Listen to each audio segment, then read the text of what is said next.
Coronavirus, la pandemia. ¿Cuáles son los síntomas? ¿Cómo se transmite? ¿Qué puedo hacer para protegerme y prevenir la propagación de la enfermedad? Nuevo padecimiento que ha encendido las alarmas de los sistemas de salud. Coronavirus, la pandemia.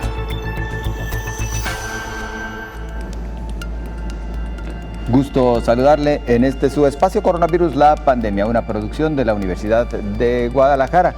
Como de costumbre, agradecemos a todas las televisoras de la República Mexicana, América Latina y el Caribe que nos sintonizan. Y la invitación es a que permanezca con nosotros, además de hacernos llegar sus comentarios a propósito de todo lo que estaremos platicando durante la presente hora en este su espacio. Y para ello, a sus órdenes a través de las redes sociales, Facebook y Twitter, Canal 44 TV, Canal 44 TV. Nuestro WhatsApp 33 22 42 06 90, igualmente a sus órdenes. Participe y acompáñenos. Hoy nuestro tema central en Coronavirus, la pandemia. Nuevos medicamentos para la atención de pacientes con COVID-19 y nuevas vacunas. En América Latina y el Caribe, la cobertura de vacunación contra el coronavirus, le señalan organismos de salud que es desigual, a pesar de que casi la mitad de la población ya se encuentra inmunizada. La Agencia Europea de Medicamentos acuerda una guía adicional sobre los tratamientos para pacientes con COVID-19 ante el aumento de infecciones y muertes en países europeos. La farmacéutica de Israel logra la autorización para iniciar con los ensayos clínicos de una vacuna oral contra COVID-19 llamada Oravax. Y actualmente hay 3 fármacos en fase de prueba que podrían convertirse en los primeros tratamientos orales contra COVID-19 a nivel mundial. Reino Unido es el primer país en aprobar el Molnupiravir. Vamos a entrar en materia, si usted nos lo permite, aquí en Coronavirus, la pandemia. A 2 años de esta pandemia de COVID-19, aún no hay medicamentos específicos para tratar a pacientes moderados y graves, y sin embargo los sistemas de salud ya cuentan con guías de tratamientos bajo protocolos clínicos. La espera para tener medicamentos para tratar a pacientes graves con COVID-19 podría reducirse. Algunos países comienzan a ver un destello para utilizar los fármacos con resultados positivos. En noviembre del año pasado, la Organización Mundial de la Salud recomendó el uso combinado de los fármacos monoclonales como el Casirivimab e Indemivab para el cuidado de pacientes con COVID-19 con síntomas leves o moderados, pero con riesgo de acabar en hospital. A 1 año de ese anuncio para la emergencia sanitaria, comienza a haber otros caminos de tratamiento que están siendo aprobados y que podrían utilizarse de forma segura para tratar las infecciones por COVID-19. Sin embargo, son pocos los medicamentos que han demostrado ser seguros, de fácil distribución y capaces de tratar las infecciones por el virus. Investigadores de la Universidad de Manchester en Reino Unido identificaron 9 fármacos para suprimir la réplica del virus en las células infectadas por el SARS-CoV-2 ya infectado y que aún continúan en ensayos clínicos. De acuerdo con el estudio realizado, identifican compuestos que son seguros en humanos y que muestran eficacia en la reducción de la infección y réplica del SARS-CoV-2 en células humanas, los cuales están aprobados por la FDA y podría iniciarse ensayos clínicos. Además, hay fármacos que aún no son evaluados y que podrían parar la réplica del virus SARS-CoV-2 en las células humanas en cultivo, como la Avastina y la vitamina D3. Las investigaciones muestran que podrían resultar un complemento para el tratamiento de COVID-19. Mientras que la OMS encabeza un macroensayo con fármacos que son utilizados para otras enfermedades y que podrían ser reutilizados con el SARS-CoV-2. A casi 2 años de la pandemia, aún no hay fármacos exclusivos para tratar a pacientes leves, moderados y graves. Actualmente el sistema de salud cuenta con guías para el tratamiento de la COVID-19.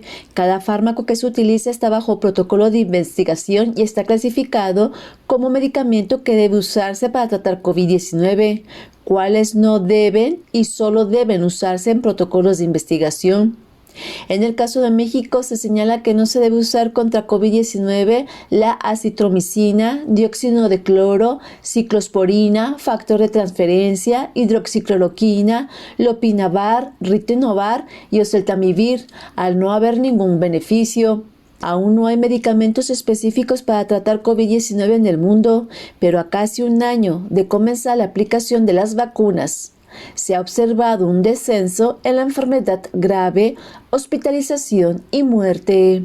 Informó Isaura López Villalobos. Tenemos ahora el reporte desde Ginebra, Suiza, la sede de la Organización Mundial de la Salud, con Verónica López.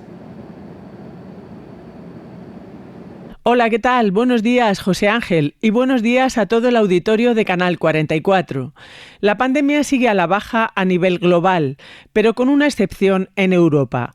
En la última semana, los casos confirmados de COVID-19 se han incrementado un 7% en el continente, mientras que las muertes aumentaron un 10%. Sin embargo, a nivel mundial, los datos mejoran. Los casos han subido un 1%, mientras que las muertes han bajado un 4%. Además de en Europa, los contagios aumentaron en África un 3%, aunque allí las muertes cayeron un 27%. Desde que empezó la pandemia, los casos totales confirmados en todo el mundo rozan los 250 millones y los fallecimientos han superado los 5 millones. Estos son los datos del informe semanal de la Organización Mundial de la Salud, que sitúa la tasa de incidencia en Europa en 209 casos por cada 100.000 habitantes, muy por delante de la segunda región con la tasa más elevada, que es América, con 69 casos por 100.000 habitantes. Estados Unidos sigue siendo el país con más casos reportados la última semana. Le siguen Rusia, Reino Unido, Turquía y por último Alemania, donde la subida ha sido mayor, un 29%. Con estos datos, la OMS teme que la pandemia pueda causar en Europa 500.000 de muertes más hasta principios de febrero, y lo justifica en que 43 países de la región europea se enfrentarán a una tensión elevada o extrema de la capacidad hospitalaria. La vacunación sigue a buen ritmo, con más de 7 millones de dosis inoculadas. La OMS insiste en la necesidad de acelerar una distribución equitativa de las vacunas y mantiene su objetivo de tener al 70% de la población protegida en septiembre de 2022.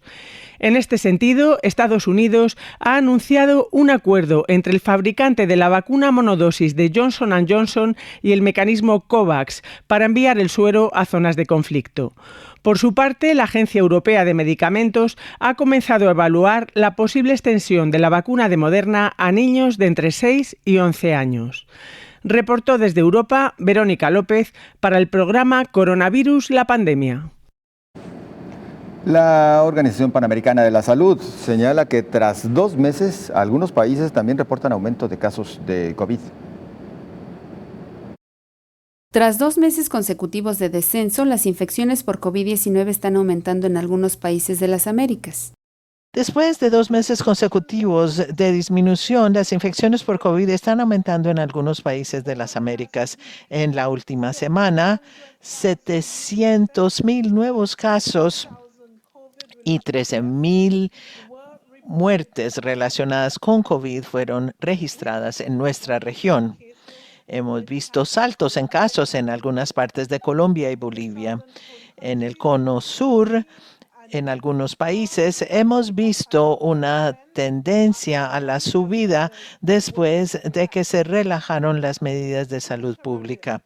Aunque el 48% de los habitantes de América Latina y el Caribe se han vacunado completamente contra COVID-19, la cobertura sigue siendo muy desigual, advirtió la directora del organismo internacional. Expuso que en Nicaragua es inferior al 10% y en Haití, menos del 1% de las personas han sido completamente vacunadas. La OPS firmó acuerdos de suministro con 3 fabricantes de vacunas que están en el listado de uso de emergencia de la Organización Mundial de la Salud y está en negociaciones finales con un 4º proveedor, un proveedor de vacunas de ARN mensajero, informó Elizabeth Ortiz. La ministra de Sanidad de España, Carolina Darias, hizo un llamado a la población que aún no se ha vacunado para que lo haga, ya que se repite un patrón. La mayoría de los ingresados por COVID no se encuentran vacunados. Posterior al Consejo Interterritorial de Salud, la titular de Sanidad destacó que la alta cobertura de vacunación en España, donde más del 90% de la población mayor de 12 años cuenta con la pauta completa, permite afrontar un nuevo escenario de repuntes. Actualmente en España, cerca de 4 millones de personas no han sido vacunadas. La nueva ola de COVID-19 en Europa, varios países recuperan medidas e impulsan la vacunación. Muestra de solidaridad entre los países europeos. Alemania y Hungría asisten a Rumanía para que ésta pueda enfrentar el mortal repunte de contagios COVID que tiene colapsado su sistema sanitario. En las últimas 24 horas, Rumanía registró más de 400 muertes a causa del virus. Italia también se suma recibiendo a pacientes rumanos en estado crítico. Y a pesar del aumento de las infecciones en Croacia, el país se ha convertido en un destino popular entre los ciudadanos rusos. El gran interés se debe al acceso a las vacunas contra la COVID producidas por los países occidentales. La vacuna rusa Sputnik V aún no ha recibido la aprobación de las principales organizaciones de salud del mundo, lo que genera un problema para los rusos a la hora de viajar. No solo son rusos, hay otros extranjeros que vienen a vacunarse, pero son en su mayoría rusos que vienen por un día a Croacia, obtienen la confirmación de la vacunación aquí y después de 14 días reciben el pase sanitario de la UE. En Reino Unido, este jueves es la fecha límite para que los trabajadores de las residencias se vacunen. Se trata del operativo Sin vacuna no hay trabajo, que el gobierno británico ha extendido para el personal sanitario que deberá estar vacunado antes del 1 de abril. Por otro lado, en Alemania, sus famosos mercados navideños se enfrentan a otro año sin poder abrir, debido también a la nueva ola de contagios. Comenzará la fase de prueba en humanos de la primera vacuna contra COVID oral. La farmacéutica israelí Oramed ha logrado autorización de Sudáfrica para comenzar en breve los ensayos clínicos de una vacuna oral contra COVID-19, llamada Oravax. Asegura la farmacéutica que la candidata a vacuna oral contra COVID-19 podría ofrecer una solución potencial a la pandemia, ya sea como refuerzo o para los no vacunados. Incluso podría ser administrada por las propias personas. Su distribución sería rápida y a gran escala. La Autoridad Reguladora de Productos Sanitarios de Sudáfrica ya ha comenzado la inscripción de pacientes para la fase 1 del ensayo clínico, que también se llevará a cabo en menor escala en Tel Aviv, aunque todavía falta la autorización del Ministerio de Salud de Israel. El objetivo de Oramed, firma fundada en Jerusalén en 2006, es avanzar lo antes posible en la fase 1 del ensayo clínico en Sudáfrica, para completar de manera rápida las fases 2 y 3 y conseguir la aprobación de uso de emergencia. Hay países, dice el fabricante, como África, que la gente prefiere tomar una pastilla que recibir una inyección, por lo que podría ser una solución segura, fácil y eficaz para lugares con bajas tasas de inmunización. Oravax es una versión oral de dosis única de una vacuna prospectiva que se está desarrollando en asociación con Premas de BioNTech, con sede en la India, y en marzo se anunció que había generado anticuerpos con éxito en cerdos, informó Rocío López Fonseca. Permítanos unos minutos, una breve pausa para continuar enseguida con usted.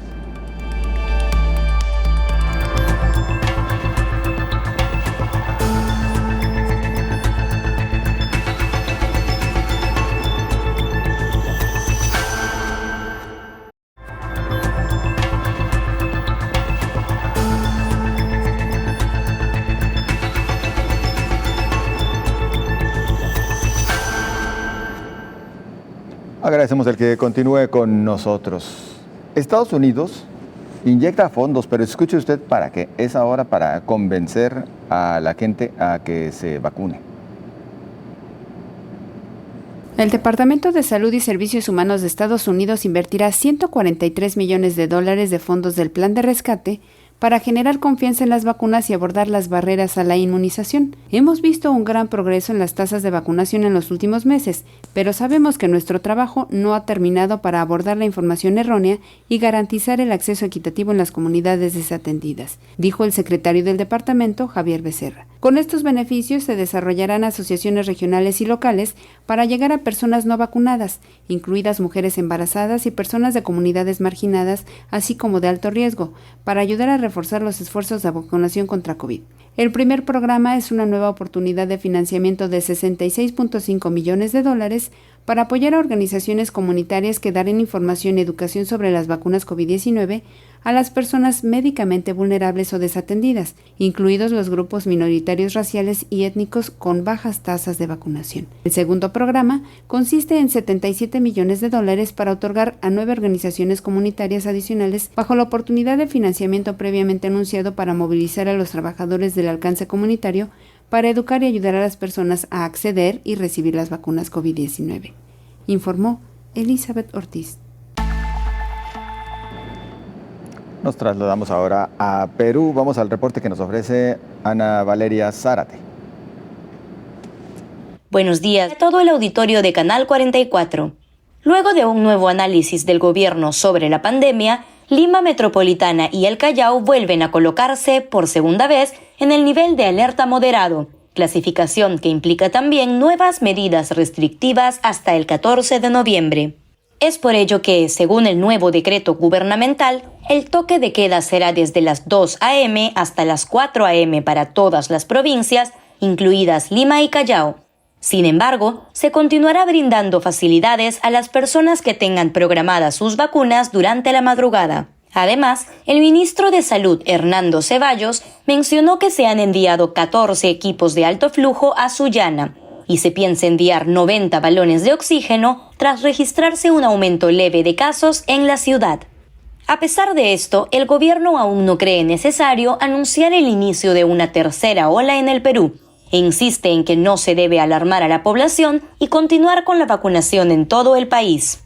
Por otro lado, el Ministerio de Salud indicó que hasta el 2 de noviembre el número de fallecidos por la COVID-19 es de 200.300 personas y el número de contagiados 1.202.671, de los cuales 3.084 se encuentran hospitalizados y 877 están en cuidados intensivos. Además, la cifra de personas vacunadas con ambas dosis es de 15.776.761, mientras que las vacunadas con una sola dosis llegan a 3.946.687. Por lo tanto, hasta la fecha se ha usado para inmunizar a la población un total de 35.500.209 vacunas. Cabe resaltar que desde el 5 de noviembre se ha dado inicio al proceso de vacunación para adolescentes entre 12 y 14 años en Lima y Callao y que cumplan con los siguientes requisitos: presentarse al centro de vacunación acompañados de sus padres o tutor legal, contar con una carta simple en donde el adulto responsable del adolescente autorice la inmunización del mismo, llevar consigo su documento de identidad, no haberse aplicado ninguna vacuna 14 días antes o después de la vacuna contra la COVID-19 y consultar con el médico si es que padece algún antecedente de miocarditis. Con respecto al regreso a las clases presenciales, el ministro de Salud ha comunicado que se están llevando a cabo negociaciones con el laboratorio Pfizer, con la finalidad de inmunizar a niños entre 5 y 11 años en enero del 2022. Actualmente, todavía no se cuenta con un protocolo para este rango de vacunación, puesto que la vacuna que se utilizará para estos niños es diferente a la que se ha estado administrando hasta el momento. Por otro lado, la toma de temperatura o saturación de oxígeno en espacios privados y públicos, la desinfección de espacios comunitarios y la colocación de pediluvios para la limpieza de calzado ya no serán obligatorias por no haber demostrado ser eficaces. Esta actualización del reglamento también dispone que ya no será obligatorio el uso de doble mascarilla si esta es KN95 para circular por las vías de uso público y en espacios cerrados o donde no se pueda mantener el distanciamiento físico. Asimismo, precisó que las demás medidas siguen en vigencia, por ejemplo, ventilar todo ambiente compartido, abrir las ventanas, mantener la distancia de 1,5 metros, lavarse las manos y utilizar el protector facial en lugares que lo requieran. Reportó desde Lima, Perú, Valeria Zárate. En los últimos días le hemos venido dando seguimiento a este tema del disparo de casos COVID-19 tanto en Alemania como en Austria. La COVID-19 disparada en Alemania y Austria con récords de contagios. En Alemania se han contabilizado casi 39.700 nuevos positivos en 24 horas, un nuevo máximo desde el inicio de la pandemia. La incidencia es particularmente alta en Baviera, Turingia y Sajonia, donde las UCI están desbordadas. En Sajonia, el estado alemán con la tasa de vacunación más baja, está en vigor desde el lunes la llamada regla 2G vacunado recuperado para entrar en lugares públicos o de ocio, lo que se traduce en largas colas ahora para vacunarse. En Austria, el gobierno tuvo que convocar una reunión de crisis por las malas cifras. En las últimas 24 horas se han registrado más de 11.000 nuevas infecciones. La incidencia de los últimos 7 días era ya de 655 el martes. Pues así la situación tanto en Alemania como en Austria. Y mientras tanto, Singapur ya no pagará atención médica de contagiados con COVID que no se hayan querido vacunar. El Ministerio de Sanidad de Singapur anunció que a partir de diciembre empezará a cobrar el tratamiento de los pacientes que se contagien de COVID-19 luego de que hayan decidido no vacunarse. En un comunicado, el ministerio recordó que en la actualidad el gobierno de Singapur asume la totalidad de la factura médica de habitantes, residentes permanentes y titulares de pases de trabajo a largo plazo que se contagian de COVID-19 y deben ser atendidos por los servicios médicos. Hasta el momento, los únicos tratamientos médicos que no cubría el gobierno eran aquellos de las personas que daban positivo luego de hacer un viaje al exterior. Sin embargo, a partir de ahora, las autoridades tomaron la determinación de dejar de pagar las facturas y gastos médicos de las personas que den positivo luego de rechazar la vacuna. La decisión se tomó teniendo en cuenta que las personas no vacunadas constituyen la mayoría de pacientes internados en los centros de salud e imponen presión sobre el sistema de atención médica del país. Esta disposición busca alentar a todos a vacunarse a tiempo. Los pacientes que hayan decidido no vacunarse y sean ingresados por COVID-19 en un hospital tendrán que asumir el costo de su tratamiento. Estas personas podrán seguir disponiendo de arreglos y programas de financiación para cubrir el valor de su atención médica si se contagian. Por su parte, el gobierno seguirá cubriendo los gastos médicos de las personas que ingresen a los hospitales por COVID-19 y que hayan sido vacunadas contra el virus. También se cubrirá las facturas de los niños menores de 12 años y de las personas que por alguna condición médica no se han podido vacunar al no ser elegibles para recibir el biológico, informó Rocío López Fonseca. Medidas extremas en algunos casos para que se tome conciencia y se acuda a la aplicación de la vacuna. Vamos con esto a la pausa, continuamos con más.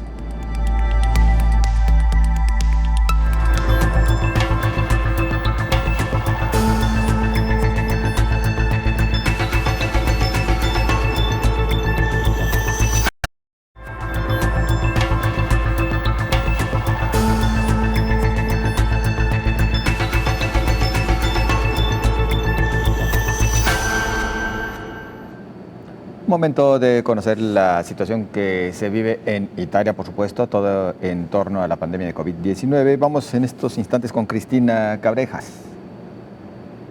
Hola, ¿qué tal? Buenos días, José Ángel, y buenos días a todo el auditorio de Canal 44.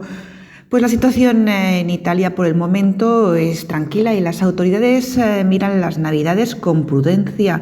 Aunque hay un crecimiento de contagios en el país, la situación todavía está muy lejos de lo que sucede en otros países de Europa.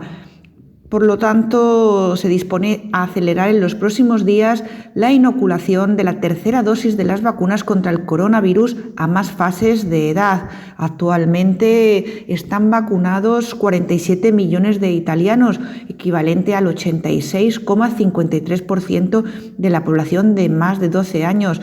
Hace un mes se comenzaron a dar la tercera dosis a aquellos mayores de 60 años.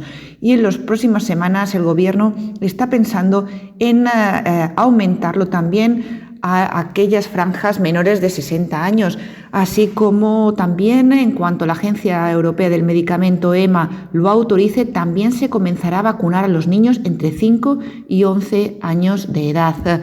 Italia ha registrado en las últimas horas casi 7.000 nuevos contagios y acumula 4.800.000 casos desde que inició la pandemia en febrero del 2020.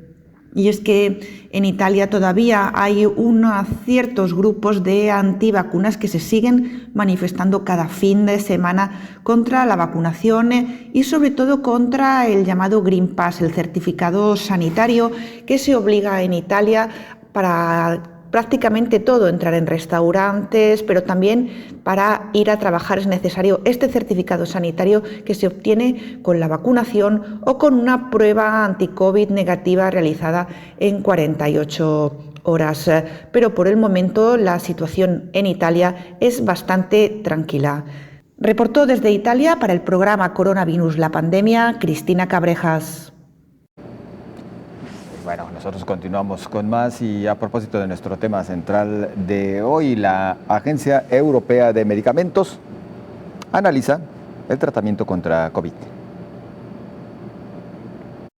La Agencia Europea de Medicamentos acordó la necesidad de una guía adicional sobre los tratamientos de COVID-19 a la luz de las crecientes tasas de infección y muertes debidas a COVID-19 en la Unión Europea. Actualmente está revisando los datos disponibles sobre el uso del molnupiravir, también conocido como MK4482 o Lagevrio, para ayudar a las autoridades nacionales que pueden decidir sobre el uso de este medicamento para el tratamiento de COVID-19 antes de su autorización. Además, la agencia comienza la evaluación del uso de la vacuna Spikevax en niños de 6 a 11 años desarrollado por la farmacéutica Moderna. Se trata de una vacuna para prevenir COVID-19, actualmente autorizada para su uso en personas de 12 años o más. Contiene una molécula llamada ARN mensajero con instrucciones para producir una proteína conocida como proteína de pico, que está presente de forma natural en el SARS-CoV-2, el virus que causa COVID-19. Esta vacuna actúa preparando al cuerpo para defenderse del SARS-CoV-2, informó Elizabeth Ortiz. Bueno, diferentes las alternativas a las que se ha recurrido durante todo este periodo de pandemia para tratar de hacerle frente a esta enfermedad, hacerle frente al virus. Bueno, en algunos casos casi, y permítame así referirlo, bueno, tratando de experimentar para ver qué medicamentos funcionaban. Ya en estos momentos, con algunos avances en la materia, pero todavía en nivel de estudios, pero lo vamos a platicar con detalle en unos momentitos más con el doctor Héctor Raúl Pérez Gómez. Mientras tanto, realizan pruebas con 3 fármacos en el mundo, 3 fármacos contra la COVID. Actualmente hay 3 fármacos en fase de prueba en varias partes del mundo que podrían convertirse en los primeros tratamientos orales contra COVID-19 basados en inhibir la replicación viral. El molnupiravir, la sustancia antiviral de Merck. El Reino Unido se convirtió en el primer país en aprobar un tratamiento oral contra la COVID-19. De acuerdo a estudios publicados el 1 de octubre, este medicamento de Merck reduce en 50% el riesgo de muerte y de hospitalización al interferir con la replicación viral del SARS-CoV-2. Este fármaco es un antiviral oral y que en pacientes con enfermedad leve, los primeros días de síntomas, mostró un beneficio al reducir la mortalidad y la progresión de la enfermedad. El segundo fármaco que promete resultados en los pacientes con COVID es el de la farmacéutica Pfizer, quien recién anunció que su antiviral Paxlovid reduce el riesgo de hospitalización o muerte en un 89% cuando se suministra en primeros días del inicio de los síntomas. El medicamento es un tratamiento oral con inhibidores de proteasa que se adhieren a las enzimas virales para evitar su replicación. Y el tercer tratamiento es el del laboratorio Roche y Atea Pharmaceuticals. Están trabajando desde el 2020 en el desarrollo de un producto antiviral llamado AT527, que actúa bloqueando la enzima encargada de la replicación viral. Se podría usar tanto en pacientes hospitalizados como ambulatorios y también de manera preventiva. Se esperan resultados de sus pruebas de fase 3 a finales del 2021, informó Rocío López Fonseca. Bueno, pues son los diversos fármacos que se encuentran en estos momentos bajo análisis, y para abundar en la materia saludamos al doctor Héctor Raúl Pérez Gómez, infectólogo, nuestro médico de cabecera. Doctor, ¿qué tal? Buen día, ¿cómo estás, José Ángel? Qué gusto saludarte. Igualmente, doctor. Pues efectivamente, buenas noticias desde hace algunos 2 meses, en que primero Molnupiravir, el fármaco de Merck, que aparecen los resultados definitivos de un ensayo clínico de fase 3, en el que hay evidencia de reducción de la mortalidad, reducción del riesgo de hospitalización, del riesgo de evolución a la gravedad cuando los pacientes reciben el fármaco de manera oportuna durante los primeros días de la evolución de la enfermedad, del inicio de la sintomatología. Posteriormente, el medicamento de Pfizer, que efectivamente son inhibidores de proteasas. Estas son enzimas que participan en el ciclo replicativo del virus, y que de igual forma, aunque hay resultados preliminares, esperamos las publicaciones definitivas, pero en ese sentido es claro que se trata de un medicamento muy promisorio, en el que de igual forma se redujo la necesidad de hospitalización, se redujo la evolución grave de la enfermedad y se redujo la mortalidad o la letalidad por COVID-19. Y finalmente está en curso, no hay todavía los resultados definitivos, pero también un medicamento inhibidor de la replicación viral que está desarrollando el laboratorio Roche, y que yo espero sea el próximo mes cuando concluyen los ensayos clínicos y se podrá tener la publicación definitiva o las publicaciones definitivas para el poder ya tener sometimiento seguramente a las agencias regulatorias para su autorización y uso. Por lo pronto, el que tiene autorización para uso generalizado es Molnupiravir, que es de Merck, y que autorizaron ya varias agencias regulatorias en Europa. Claro. Esperemos que ya pronto en todo el mundo. Y que en días pasados nos mencionaba, doctor, el tratamiento tiene un costo promedio de 14,000 pesos, hablando de pesos mexicanos. De pesos mexicanos, se ha señalado el costo de aproximadamente $700.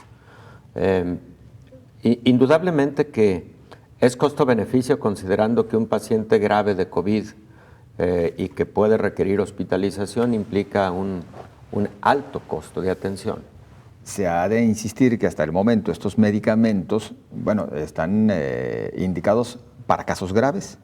No, estos medicamentos están indicados cuando el paciente tiene síntomas iniciales, pero con factores de riesgo a evolucionar a la gravedad.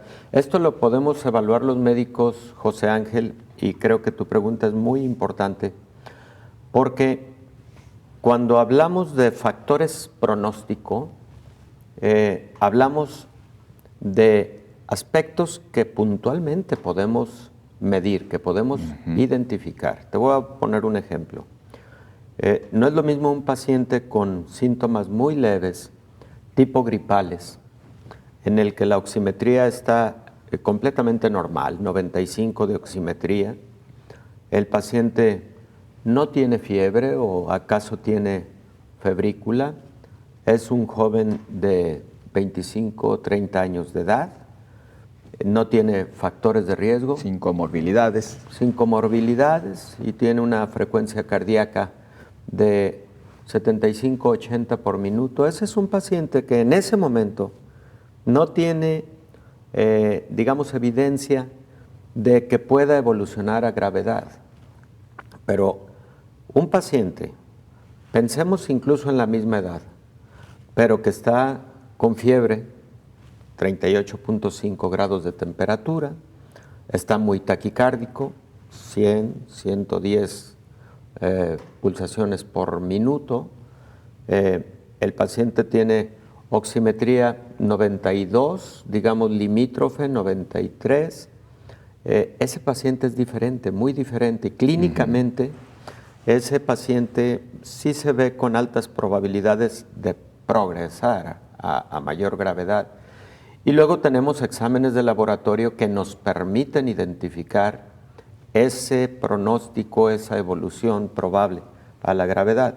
Ejemplo, cuando los glóbulos blancos, llamados leucocitos, se elevan importantemente, cuando los linfocitos ya sea se elevan o disminuyen importantemente.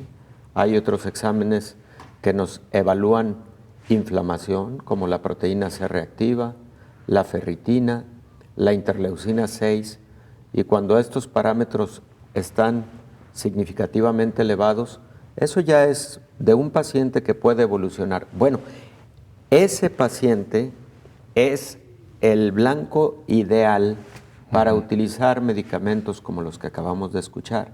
Todavía está ambulatorio, el paciente no está hospitalizado, pero si lo queremos utilizar, algunos de estos medicamentos en un paciente ya crítico que está en el hospital con altas necesidades de oxígeno, etcétera, no es ya el mejor momento para esos fármacos. Ahí es otra la estrategia. Bien. De ahí la importancia de la evaluación y la prescripción médica, porque tendríamos que también destacar que estos medicamentos que están surgiendo, pues no los vamos a encontrar en el estante de los antigripales, Claro, esos fármacos son de prescripción, es más, deben ser de prescripción. Segundo, tienes toda la razón, porque luego el mal utilizar medicamentos antivirales puede llevar a resistencia antiviral. Y esa resistencia, lamentablemente, a veces es difícil de revertir. Por eso, tanto en el uso de antibióticos para patógenos bacterianos como medicamentos contra virus, parásitos, etcétera, en general, los antimicrobianos deben prescribirse bajo una adecuada evaluación médica para evitar lo que conocemos como resistencia a los antivirales, antibióticos, antiparasitarios, etcétera. Doctor, una pregunta que luego se viene a la mente. ¿Por qué en esta ocasión, con tanto avance de la ciencia, se ha tardado tanto en dar con un medicamento? Tienes toda la razón. También para mí resultó sorprendente la tardanza.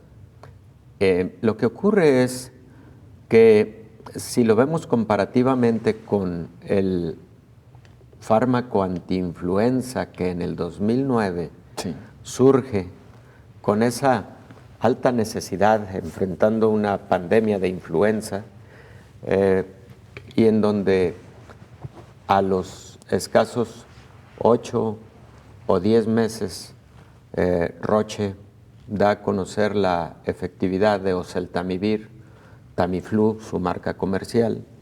Se identifica entonces un cambio significativo en la evolución de la pandemia. Formidable. De hecho, para ese tiempo ya había vacuna y para ese tiempo ya había también un antiviral, oseltamivir. Por eso se resolvió pronto esa pandemia de influenza y no fue tan impactante como la que estamos viviendo ahora con SARS-CoV-2. El punto, José Ángel, es que se tenía mucha experiencia en el desarrollo de antivirales contra la influenza, pero no en el desarrollo de antivirales contra coronavirus. Son otra familia, son otro género de patógenos, también son virus RNA, pero las características del patógeno son muy diferentes. Por ejemplo, acá tenemos con el SARS-CoV-2, el virus que genera COVID, tenemos a un virus que tiene una envoltura radiada, una envoltura que tiene una proteína de superficie llamada proteína de espícula, etcétera, etcétera. Y en el caso de influenza tenemos a un virus que tiene también proteínas en la superficie, una de ellas conocida como hemaglutinina y la otra conocida como neuraminidasa. Esas proteínas tenían mucho más identificación y estudio previo, y los medicamentos que inhiben esas proteínas se desarrollaron de forma más rápida por las propias características del virus.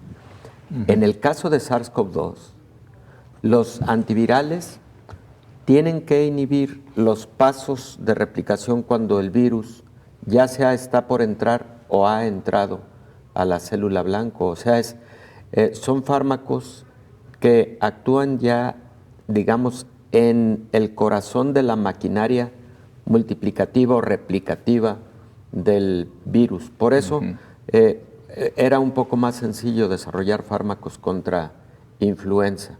Es muy probable que esa haya sido la explicación respecto de esta tardanza. Y que, por cierto, con esto concluyo, creo que vas a enviar a corte. Así es. Pero, por cierto, estos fármacos son promisorios, pero no del mismo nivel de lo que fue oseltamivir en su momento para influenza. Con la influenza, así es. Sí. Y con esto nos vamos a la pausa. Regresamos enseguida.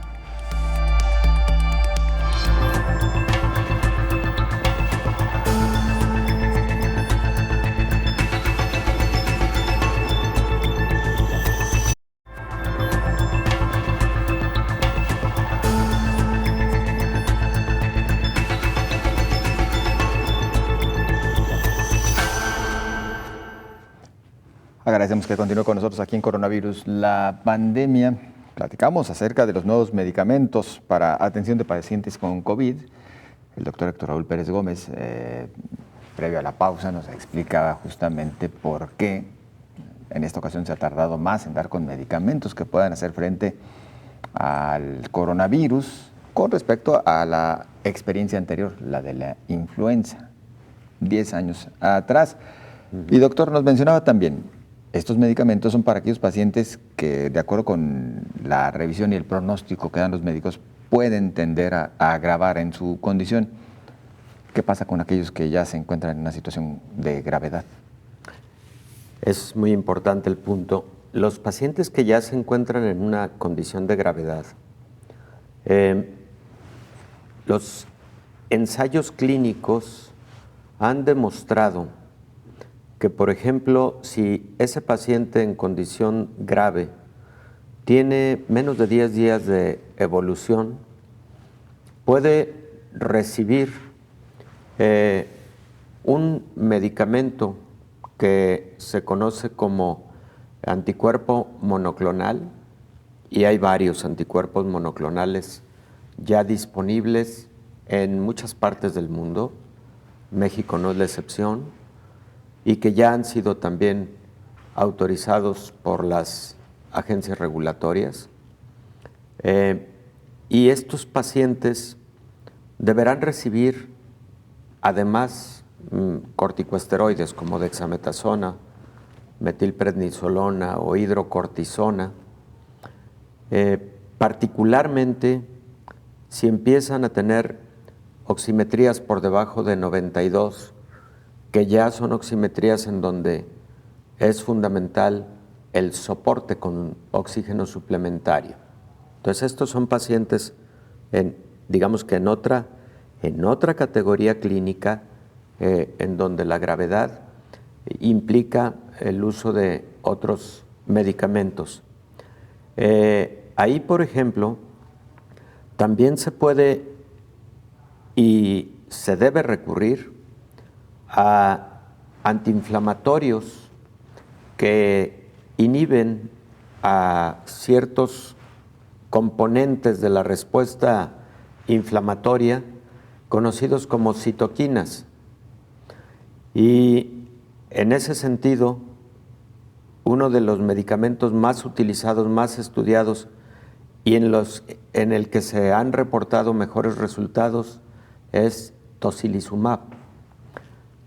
Entonces, tocilizumab o corticosteroides de forma conjunta con alguno de los anticuerpos monoclonales perdóname, podrían ser una buena alternativa en los pacientes que ya tienen enfermedad, digamos, grave, no crítica, por cierto, no crítica, porque crítica significa paciente intubado, paciente que está en estado de choque, y en estos pacientes en estado crítico, sobre todo intubados, y que ya tienen más de 10 días de evolución, ni los antivirales ni los anticuerpos monoclonales son de utilidad. Ahí son de utilidad particularmente los inhibidores de estas citoquinas como tocilizumab, hay otros, los corticosteroides, y en estos pacientes apenas empiezan a existir algunos ensayos clínicos para evaluar la eficacia de algunos medicamentos por vía endovenosa que tienen actividad antiviral. Entonces, efectivamente, no es la misma estrategia en el paciente ambulatorio, sintomático, con riesgo de evolución, al paciente que ya está grave y crítico. Mucho por investigar, doctor, todavía por los efectos que va dejando después también ya este virus en aquellos pacientes que lo adquirieron y que cayeron incluso en situaciones o graves o críticas. Porque, por ejemplo, durante la presente semana también se advertía como personas que padecieron COVID, que fueron tratadas con cortisona. Sí, corticoides. Registraron ahora ya, después de haber tenido el padecimiento, altos niveles de glucosa sin padecer siquiera diabetes. Sí, cuando se utilizan corticosteroides a dosis importantes en personas incluso que no tengan antecedente de diabetes, algo que debemos monitorear muy bien son las cifras de glucosa y también las cifras de presión arterial. Hay que estar checando esos dos aspectos porque efectivamente pueden elevarse una, otra o ambas, incluso insisto en pacientes que previamente no tenían alguna de estas enfermedades, hipertensión o diabetes. Pero aún con esta circunstancia, los corticoides marcaron un parteaguas en el tratamiento del COVID grave. Y no solo los corticoides, también estos fármacos antiinflamatorios como tocilizumab, que comento, inhiben, en ese caso específico, una interleucina llamada interleucina 6, que participa en la respuesta inmune y en la respuesta inflamatoria. Bueno, otro fármaco muy importante antiviral que, si bien no ha tenido la contundencia que esperábamos, pero es un fármaco que no podemos dejar de utilizar en un paciente grave, no precisamente crítico y sobre todo cuando no han transcurrido más allá de 10 días, es remdesivir. Remdesivir es un antiviral intravenoso. Entonces es muy común, por ejemplo, que un paciente grave con menos de 10 días de evolución reciba remdesivir conjuntamente con tocilizumab o remdesivir conjuntamente con corticosteroides, y es clásicamente ese paciente hospitalizado, menos de 10 días de evolución, con requerimientos de oxígeno suplementario a alto nivel, alto flujo, por ejemplo, pero que habitualmente no está aún intubado. Aunque eso no es absoluto, también pacientes intubados, pero que tienen menos de 10 días de evolución de la enfermedad. ¿Por qué? Insisto en lo relativo a los 10 días, 10 días, 10 días, porque en COVID sabemos que los primeros 10 días son los que tenemos como de alta replicación viral. Después de 10 días ya no precisamente el virus está causando la patogenia de la enfermedad, sino los efectos hiperinflamatorios que dejó el virus. Por eso ya después de 10 días los antivirales ya no juegan un papel tan importante. Ya lo que juega un papel importante son, sobre todo, antiinflamatorios, soporte ventilatorio del paciente y se estudian sin tener todavía resultados definitivos algunos medicamentos capaces de inhibir otras citoquinas inflamatorias. Doctor, con estos medicamentos, ¿podemos afirmar en el más amplio sentido de la palabra que tenemos ya la cura de Podemos COVID-19? decir que tenemos medicamentos que van a modificar, sin lugar a dudas, la curva epidemiológica. Podemos decir que son medicamentos muy promisorios que pueden generar curación en un alto porcentaje de los pacientes, pero si te fijas, los objetivos de los ensayos clínicos, cuando tú revisas el artículo publicado al respecto, lo que evaluó como objetivos primarios fue el riesgo de muerte o el riesgo de hospitalización o el riesgo para requerir oxígeno suplementario o el riesgo para requerir terapia intensiva. Entonces,